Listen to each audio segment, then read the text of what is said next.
Bismillahirrahmanirrahim. Assalamualaikum warahmatullahi wabarakatuh. Salam sejahtera untuk kita semua. Segala puji bagi Allah. Salawat dan salam semoga terlimpah kepada junjungan kita Nabi besar Muhammad sallallahu alaihi wasallam. Burung terbang di atas awan, hinggap sejenak di pohon sawo. Sungguh kehormatan dan kebahagiaan Munas PKS dihadiri Presiden Prabowo.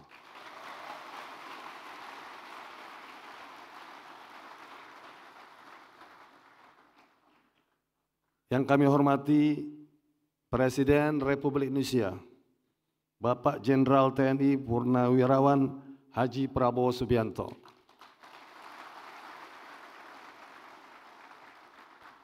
Ketua Maju Syuro PKS Haji Muhammad Sohibul Iman PhD beserta seluruh jajaran kepengurusan PKS di tingkat pusat. Ketua Umum Partai Demokrat Dr. Agus Harimurti Yudhoyono MSc.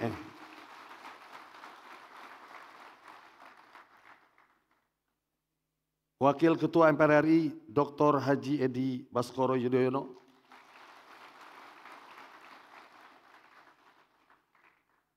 Menteri Mitra saya Komisi 13 Pak Prasetyo Hadi. Menteri Sekretaris Negara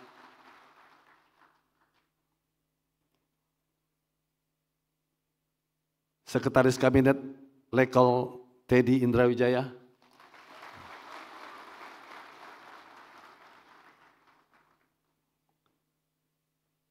Wakil Ketua MPR RI dari fraksi PKS Dr. Haji Muhammad Hidayat Nur Wahid,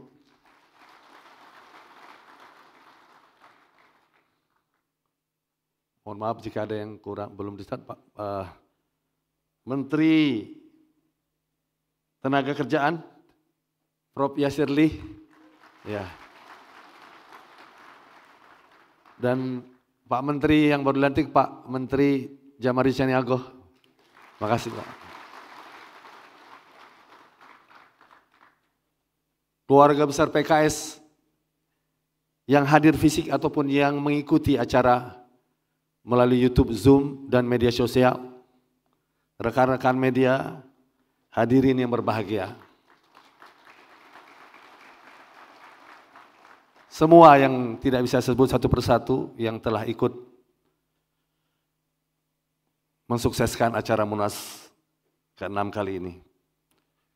Suatu kehormatan dan penuh kebahagiaan Munas PKS yang dihadiri kepengurusan 38 provinsi dan 514 kabupaten kota. Pak Prabowo mereka hadir di belakang Pak.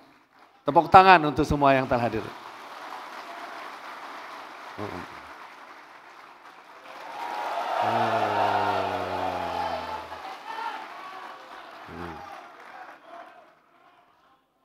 Mereka akan membawa obat kerinduan. Seluruh kader PKS di daerah. Dengan berjumpa Bapak hari ini, mereka bisa bercerita Pak. Insya Allah.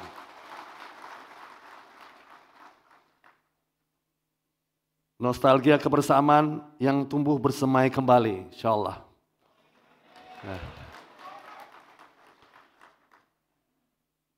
Hadirin sekalian yang kami hormati, Bapak Presiden Prabowo baru saja menghadiri sidang ke-80 PBB di New York, Amerika Serikat.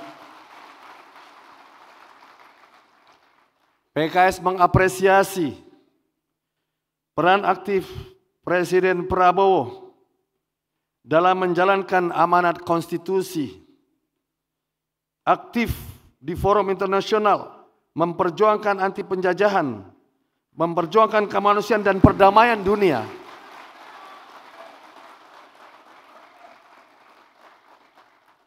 Termasuk terlebih ketika dalam pidato PBB ke-80 kemarin, Pak Prabowo memberikan dukungan sikap konsistensi, ketegasan sikap atas kemerdekaan Palestina,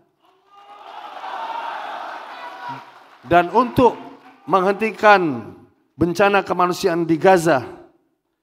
Dan Pak Prabowo menyatakan siap terlibat mengarahkan 20.000 putra-putri terbaik bangsa Indonesia. Sungguh ini mewakili 280 juta lebih, wabil khusus para kader PKS di seluruh Indonesia. Terima kasih Pak Prabowo.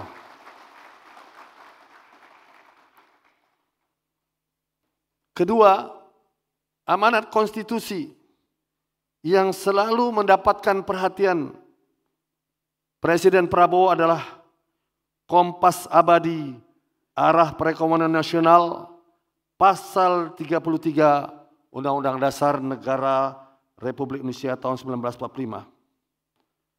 Pasal ini menjadi jantung dan fondasi perekonomian Indonesia yang diwariskan para pendiri bangsa.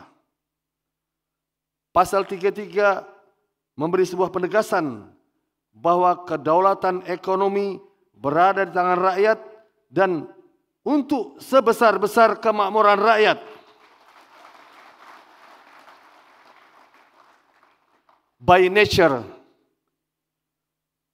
aslinya, hakikinya, inilah platform ekonomi perjuangan PKS. Yang kita sebutkan dalam platform kami.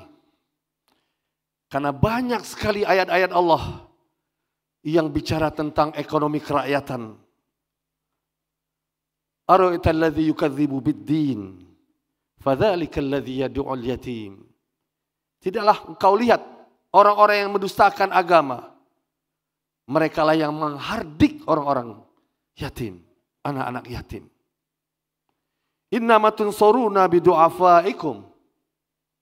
Sesungguhnya kalian ditolong karena perhatian kalian kepada orang-orang yang lemah dan miskin.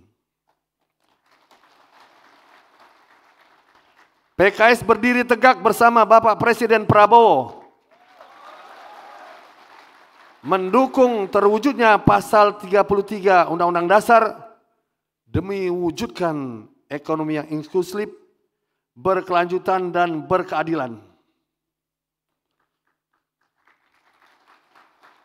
Salah satu ayat dalam pasal 33 yaitu ayat 1. Perekonomian disusun sebagai usaha bersama berdasar atas asas kekeluargaan. Inilah pasal penting koperasi. Bung Hatta telah meletakkan dasar ekonomi bangsa melalui pasal 33. Di sana terkandung cita-cita besar. Perekonomian Indonesia harus berdiri di atas asas kekeluargaan, bukan persaingan bebas. Dari gagasan inilah lahir semangat koperasi, jalan ekonomi yang adil, dan mensejahterakan rakyat.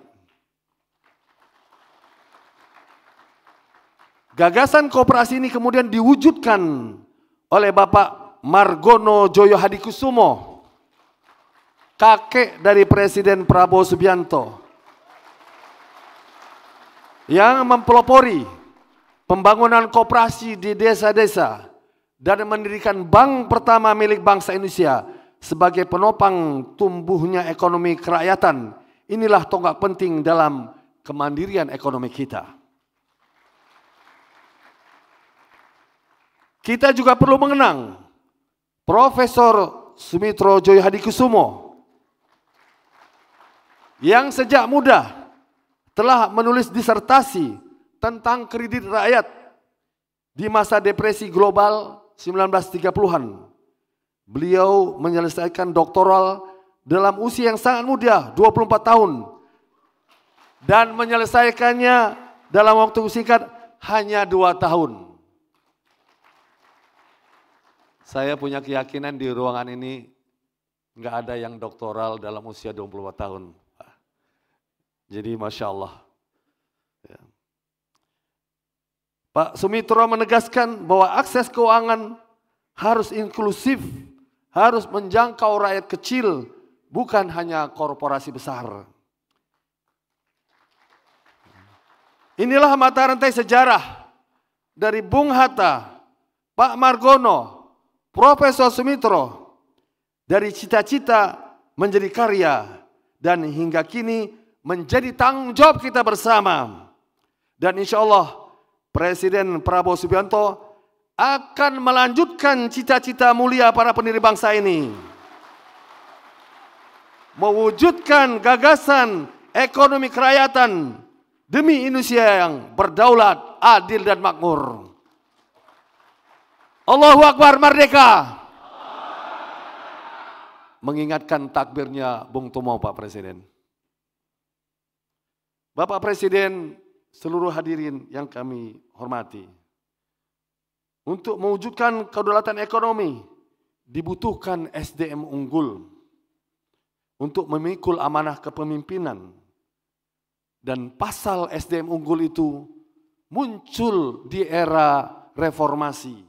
Pasal 31 ayat 3 Undang-Undang Dasar Negara Republik Indonesia tahun 1945 yang berbunyi, pemerintah mengusahakan dan menyelenggarakan satu sistem pendidikan nasional yang meningkatkan keimanan dan ketakwaan serta akhlak mulia dalam rangka mencerdaskan kehidupan bangsa yang diatur dengan undang-undang. Undang-undangnya Sisdiknas.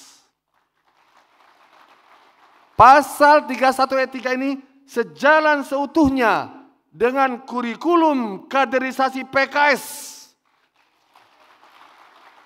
Seluruh kader PKS seluruh Indonesia akan menyukseskan tugas pemerintah yang tertuang dalam pasal 31 ayat 3. Dan ini sejalan dengan program sekolah rakyat yang dicanangkan Pak Presiden Prabowo, yaitu upaya serius pemerintah untuk mengatasi pendidikan sebagai hak seluruh warga negara, bukan barang kemewahan. Bapak Presiden Prabowo, seluruh hadirin yang kami hormati, terima kasih telah mengundang kami hadir di Istana Negara bersama para tokoh lintas agama, pimpinan partai politik, pimpinan lembaga negara, yang Pak Prabowo membuka dialog, membuka masukan, membuka kebersamaan. Ini sebuah kolektif jinis bangsa yang harus terus kami sangat mendukung. Pak Prabowo mengatakan bahwa dialog kita ini perlu kita lanjutkan. Mengundang seluruh komponen bangsa. Dari kampus, buruh, tani, nelayan. Selain para tokoh-tokoh tersebut. Sehingga betul-betul bangsa ini akan menuju arah perjuangan. Pak Prabowo sebagai komando nahkoda. Dengan cara itu pertikaian akan semakin kecil. Kita akan menuju layar kita di samudera. Sesuai dengan cita-cita founding father kita, insya Allah. Keluarga besar PKS, Pak Presiden Prabowo dan seluruh hadirin sekalian, demikianlah yang bisa saya hantarkan pidato pembuka untuk kita mendengar semua apa yang akan disampaikan Bapak Presiden Prabowo yang akan kita bawa ke 38 provinsi, 514 kabupaten kota, kita sampaikan kepada kader kita seluruh Indonesia. Kesuksesan Pak Prabowo adalah kegembiraan 280 juta rakyat Indonesia. Semoga Allah memberikan kesehatan, kekuatan pada Pak Prabowo, seluruh para menterinya, termasuk Menteri Pak Yasirli dari Teknokrat. Semoga bisa berperan dengan baik. Mohon maaf jika ada yang kurang berkenan. Kami akhiri. Billahi taufiq wal hidayah. Assalamualaikum warahmatullahi wabarakatuh.